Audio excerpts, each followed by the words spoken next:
9 ایسی بری صفات جن سے بچنا ضروری ہے۔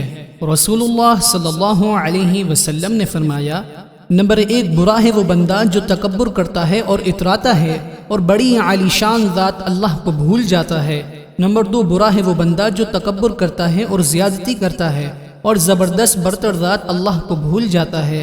نمبر 3، برا ہے وہ بندہ جو شریعت و دین سے غافل ہے اور کھیل کود میں مشغول ہے اور قبروں کو اور جسموں کے بوسیدہ ہونے کو بھول گیا ہے۔ نمبر 4، برا ہے وہ بندہ جو حد سے بڑھتا ہے اور سرکشی کرتا ہے اور اپنی ابتدا اور انتہا کو بھول گیا ہے۔ نمبر 5، برا ہے وہ بندہ جو دین کی آڑ میں دنیا کماتا ہے۔ نمبر 6، برا ہے وہ بندہ جو اپنی دینداری کو خراب کرتا ہے، حلال اور طیب کمائی کا اہتمام نہیں کرتا اور مشتبہ ذرائع آمدنی اختیار کرتا ہے۔ نمبر 7، برا ہے وہ بندہ جو لالچ کا غلام ہے جس کو لالچ کھینچتی ہے۔ نمبر 8، برا ہے وہ بندہ جو ایسی خواہش کا غلام ہے جو اس کو گمراہ کر دیتی ہے، یعنی دین سے ہٹا دیتی ہے۔ نمبر 9، برا ہے وہ بندہ جو ایسی حرص اور لالچ کا غلام ہو جو اس کو رسوا کرتی ہے۔